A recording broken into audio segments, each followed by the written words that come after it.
Options after high school. Your student has been learning about these options after high school for the past 3 years in advisory and also last spring when we spoke with them at junior seminar. What we counselors have focused on is college options, 2-year, 4-year, public, private, and military academies, as well as other opportunities such as military enlistment or working. Jessica Oki will follow my slides by talking more about financing education.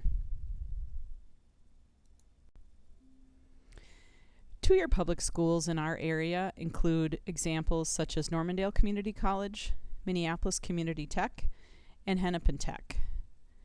Tuition per year is a little under $6,000 on average at $5,740. Students who choose to attend 2-year public schools do not have on-campus housing opportunities. Rather, they typically choose to live at home, or if they are planning on moving into an apartment, we encourage the students to consider how they would be paying for the apartment and their other living costs. Admission to 2-year public schools is open, meaning students just are required to have a high school diploma. Last year's class, graduates of 2015, reported to us in an end-of-the-year survey that 41% of them were choosing to attend a 2-year community technical college. The Power of You program is something special for Richfield High School graduates. The Power of You program at Minneapolis Community Technical College and also St. Paul College offers free tuition for 2 years for students who graduate from Richfield High School. Eligibility is determined according to the family's financial aid status, according to the FAFSA. Through the Power of You program, students not only receive college tuition free, they also receive advising and support services specifically dedicated to Power of You program students. More information will be given to students in February as to how to apply for the Power of You program, and we will also have a speaker come from MCTC to speak to seniors here at Richfield High School to learn more about the Power of You program. 4-year public schools is another option. For example, the MNSCU schools, which is short for Minnesota State College and Universities. These are schools like Mankato, Winona, also Bemidji, Moorhead, St. Cloud, for example. Tuition is a little higher than at 2-year public schools. Tuition is $8,000 per year on average, and then we also include room and board, housing and food for another $8,000 for an average of $16,000 per year total cost. On-campus housing is available and it's common. Admission is more selective for a 4-year public school. If students are in the upper half of their class, upper 50th percentile, and or they have a composite 21 or higher ACT score, they do have automatic admission offers. So upper half of the class and or 21 or higher ACT. The core requirements would include English, social studies, math, and science, as well as 2 years of foreign language. Last year's class graduates of 2015 reported to us that 38% were choosing to attend a public 4-year school from the MNSCU system. The University of Minnesota system, with campuses on Twin Cities, Duluth, Morris, Crookston, and Rochester, have costs that vary between $21,000 to $25,000, which includes tuition and fees and room and board. For students in the Richfield area who choose to go to the Twin Cities campus, many may opt to commute and live at home, but many also opt to be on campus and take advantage of their on-campus housing. That is also the case with Duluth, Morris, Crookston, and Rochester. It's important to note with the University of Minnesota system that there is a priority deadline of December 15th, 2015 for applications to be considered.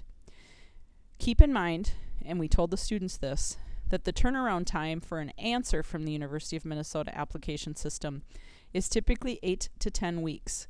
So for what we told the students, if the U of M, any of the campuses are on their radar, on their list of colleges they want to apply to, we do suggest applying as soon as possible.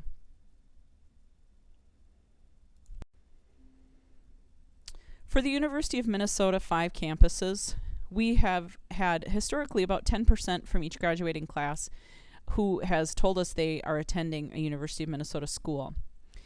Please keep in mind that admission in the University of Minnesota system is considered holistic. And what that means is, in addition to ACT scores, GPA, class rank, and coursework, students' activities resume is also highly considered, considering things like sports, clubs, theater, church or community involvement, volunteering, any awards or honors. This makes the review process more holistic rather than just considering ACT, GPA, class rank. Also keep in mind with the University of Minnesota Twin Cities, last year they had about 45,000 applications for freshman admission for about 11 to 12,000 spots. So what we have told kids is there is about a 1 in 4 acceptance rate at the University of Minnesota. We don't say that to scare them away. We say that to be more realistic and let them know that it is a very competitive process at the University of Minnesota.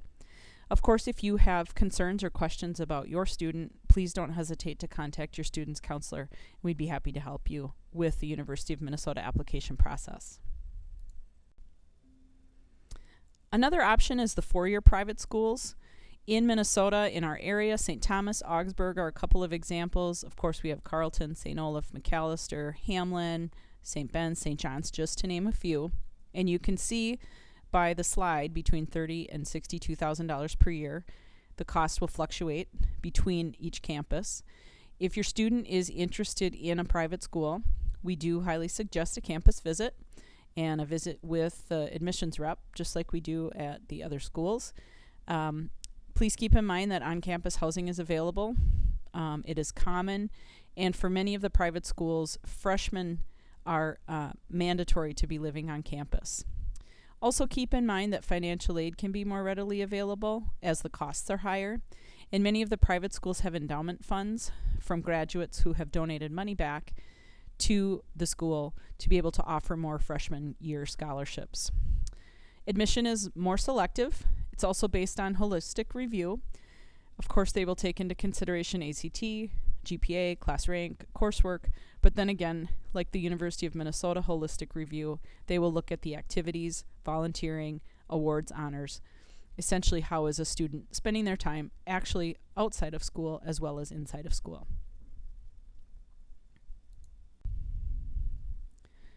We have had students come to us and talk to us about the armed services, the academies, specifically U.S. military, naval, Coast Guard, Air Force, Merchant Marines, and as you can see from the slide, they are located outside of Minnesota. Admission requirements and timelines will vary quite a bit between these academies, and there is a lot that goes into an application for the academies. Interested students should definitely see their counselor as soon as possible so that we can sit down with them and make a plan about fulfilling the admission requirements and fulfilling the timelines. There are tips on the website, www.military.com, for students who are interested in specifically applying at one of the service academies. Another option after high school is for students to choose to enlist directly in one of the military branches. Army, Air Force, Coast Guard, Navy, and Marines recruiters do visit Ridgefield High School on a weekly basis in the lunchroom. And if students are interested in speaking with a recruiter or meeting with a recruiter, they are available to meet with them in our offices as requested. If a student needs help contacting a specific recruiter for a specific branch, please have them see their counselor and we will help them set that up. A final option is for students to choose to work full-time. Things to consider would be strengths, skills, and salary for students who make this choice to work full-time right after high school.